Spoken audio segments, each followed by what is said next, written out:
అందరికీ షలోం. ముందు వీడియోలో యెషయా గ్రంథం నుండి కొన్ని విషయాలు మనం నేర్చుకున్నాము. అయితే ఈరోజు మరికొన్ని విషయాలు మనం తెలుసుకుందాము. ఇలాంటి విషయాలు మీరు తెలుసుకోవాలనుకుంటే నా ఛానల్ని సబ్స్క్రైబ్ చేయండి. ఇప్పుడు యెషయా గ్రంథం నుండి మరికొన్ని విషయాలు మనం చూద్దాం. ఈ రాజాజ్ఞ ప్రకారము జరిగితే ఇశ్రాయేలీలలో పుట్టిన ప్రతి మగబిడ్డ చనిపోవును. వారు చేయు యుద్ధములు కూడా జరగవు. రాజు అలా చేసి హీబ్రూ మంత్రసానులకు ఆజ్ఞ జారీ చేయవలెను అని సలహా చెప్పగా అది రాజునకును రాజకుమారులకును అంగీకార యోగ్యమైనది. రాజు యోబు చెప్పిన సలహా ప్రకారము చేసెను.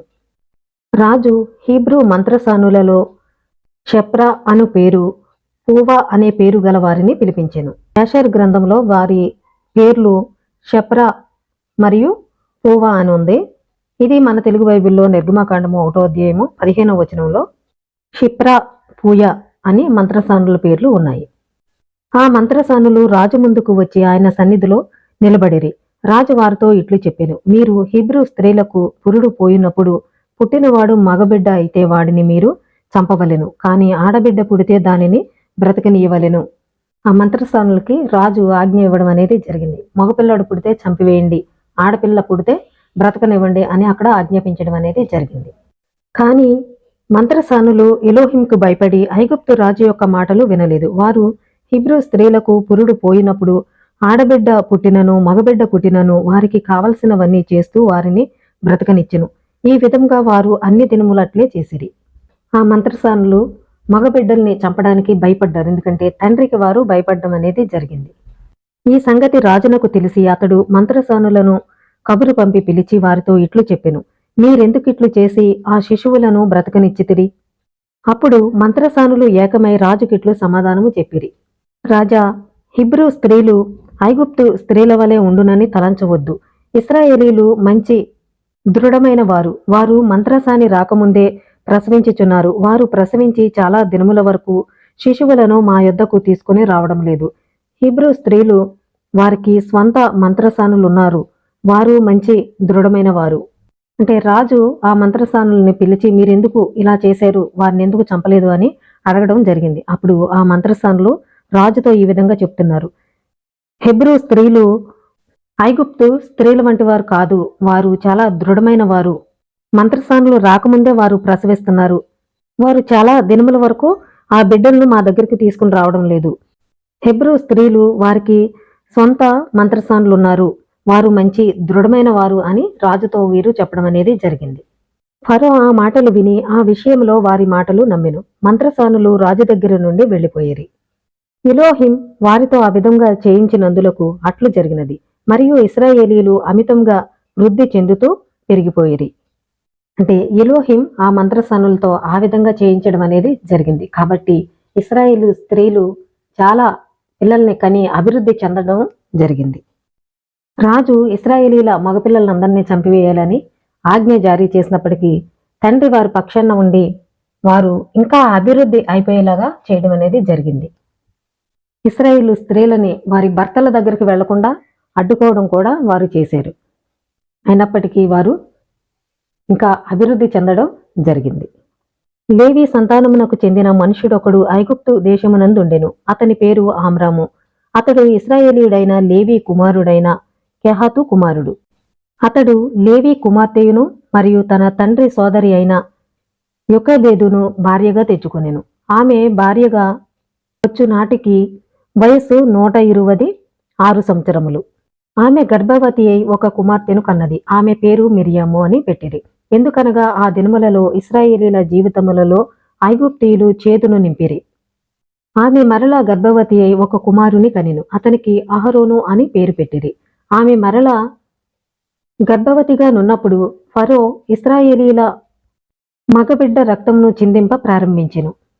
ఆ దినములలో ఏసావు కుమారుడైన ఎలీఫజు కుమారుడైన కిత్తీము రాజు చనిపోయెను. మరియు యానియాను అనేవాడు అతనికి బదులుగా పరిపాలించెను.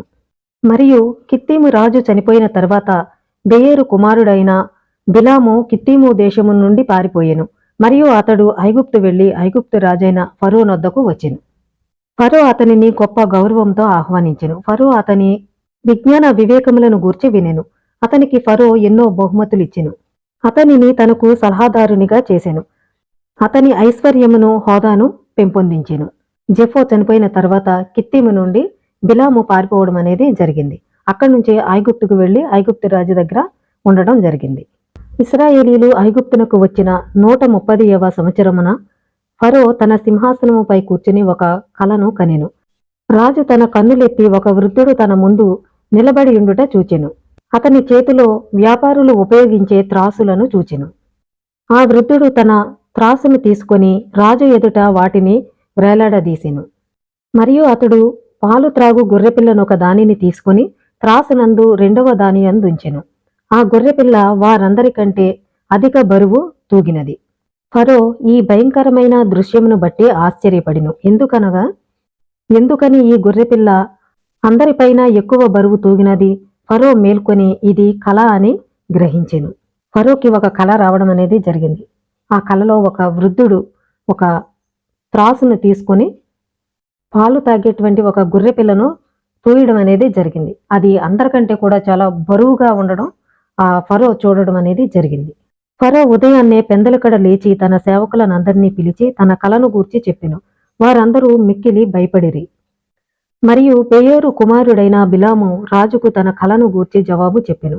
ఐగుప్తుకు రాబోవు దినములలో ఒక గొప్ప ఆపద సంభవింపబోవుచున్నదని చెప్పెను. ఇశ్రాయేలీలలో ఒక కుమారుడు పుట్టును. అతడు ఐగుప్తును అందు నివసించు ఐగుప్తీయులనందరినీ నాశనము చేసి ఇశ్రాయేలీలందరినీ ఒక బలమైన హస్తంతో ముందుకు నడిపించుకొని పోవును. రాజుకు వచ్చినటువంటి కలను ఇక్కడ బిలాముతో చెప్పడం అనేది జరిగింది. బిలాము ఈ విధంగా చెప్పాడు. ఇశ్రాయేలీల్లో ఒక కుమారుడు పుడతాడు. అతను ఇశ్రాయేలీలందరినీ బలమైన హస్తంతో తీసుకుని వెళ్ళిపోతాడు అని ఆయన చెప్పడం అనేది జరిగింది. కాబట్టి ఓ రాజా, ఈ విషయమే సలహా తీసుకొని ఇశ్రాయేలీల ఆశను నాశనం చెయ్యి, మరియు వారి నిరీక్షణకు హేతువును ఐగుప్తుపై వచ్చు ఆపద రాకముందే నాశనము చేయవలెను. బిలాము ఇశ్రాయేలీల్ని నాశనం చేయమని ఫరోకి అక్కడ చెప్పడం జరుగుతుంది. రాజు బిలాముతో ఇట్లు చెప్పెను, మరియు మేము ఇశ్రాయేలీలకు ఏమి చేయవలెను? నిశ్చయంగా మేము ఇశ్రాయేలీలకు వ్యతిరేకంగా ఇంతకు ముందు చేసిన ఆలోచన వారిపై ఆధిక్యత సాధించలేకపోయినది. కాబట్టి ఇప్పుడు నీవు కూడా మాకొక సలహాను ఇశ్రాయేలీలపై ఆధిక్యత సాధించినట్లు చెప్పుమనెను. మరియు బిలాము ఇట్లు సమాధానము చెప్పెను, మరో 2 సలహాదారుల కొరకు పంపించు. వారిపై వారిచ్చు సలహా ఏమిటో చూచిన తర్వాత నీ సేవకుడైన నేను సలహా ఎత్తును. ఫరో బిలాముని సలహా అడిగాడు. అయితే 2 సలహాదారులను తీసుకుని వచ్చి వారు ఏం చెప్తారో చూసిన తర్వాత నేను నీకు ఒక సలహా ఇస్తానని ఇక్కడ చెప్పడం జరుగుతుంది. మరియు రాజు తన 2 సలహాదారులైన మిద్యానీయుడైన రెమూయేల్, ఉజ్జీయుడైన యోబు కొరకు పంపగా వారు వచ్చి రాజు ముందు కూర్చునిరి. మరియు రాజు వారితో ఇట్లనెను, చూడుడి, మీ 2 నేను కనిన కలను గూర్చి వినియున్నారు. దాని భావమిదియే. కాబట్టి మీరిచ్చు సలహా ఏమిటో చెప్పుడి. అప్పుడు ఇశ్రాయేలీలకు మనమేమి చేతుమో చూతుము.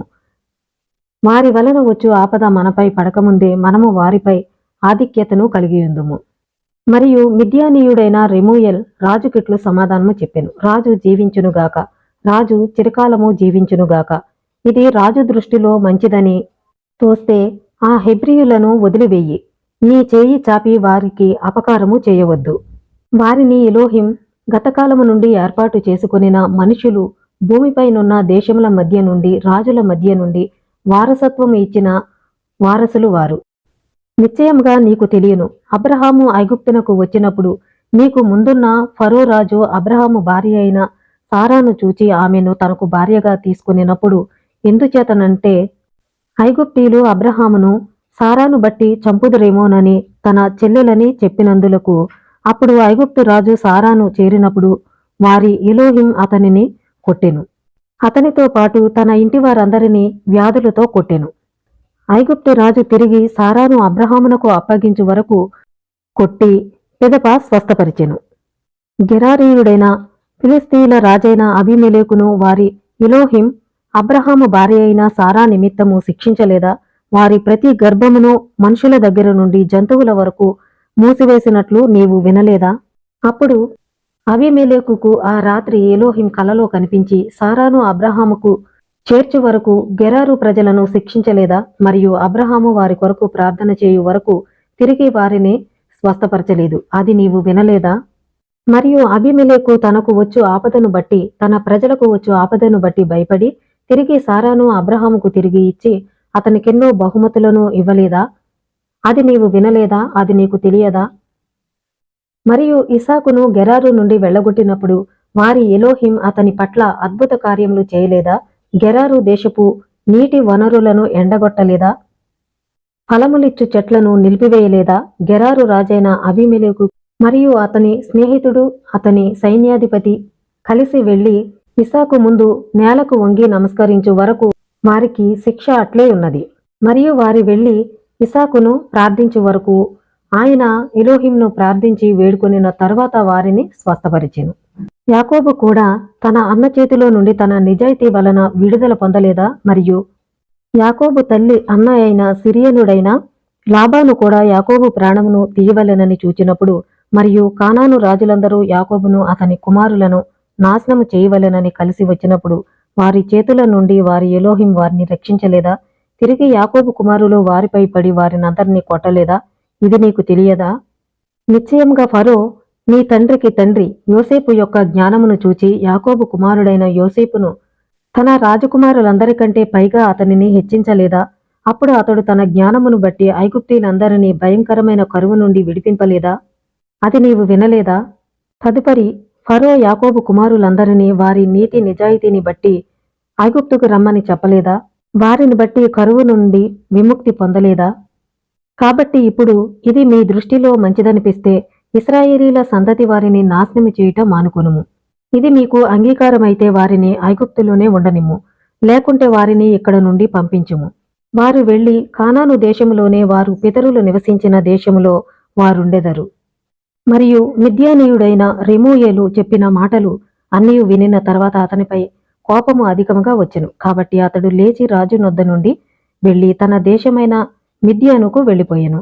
అతడు వెళ్ళినప్పుడు యోసేపు కర్రను తీసుకుని పోయెను. రాజు సలహాదారుడైనటువంటి రెమూయేలు చెప్పినటువంటి విషయాలు ఇవన్నీ కూడా. ఎందుకంటే వారిని నాశనం చేయొద్దు, వారి పట్ల ఎలోహిం ఏ విధంగా చేశాడు, అబ్రహాం పట్ల ఏ విధంగా చేశాడు, ఇసాకు పట్ల ఏ విధంగా చేశాడు, అలాగే యాకోబు పట్ల ఎలోహిం ఏ విధంగా చేశాడు, ఇవన్నీ నీకు తెలుసు కదా, ఎందుకు ఈ విధంగా చేస్తున్నావు, వారిని ఇక్కడ ఉండనివ్వు, లేకపోతే వారు కానాను దేశం వెళ్ళి అక్కడ ఉంటారు అని ఆయన సలహా ఇవ్వడం అనేది జరిగింది. ఆ తర్వాత ఆయన వెళ్ళిపోయేటప్పుడు యోసేపు కర్రను తీసుకుని వెళ్ళిపోవడం జరిగింది. ఈ కర్రకు కూడా ఒక ప్రాముఖ్యత అనేది ఉంది. దీని గురించి మళ్ళీ మనం తర్వాత తెలుసుకుందాం.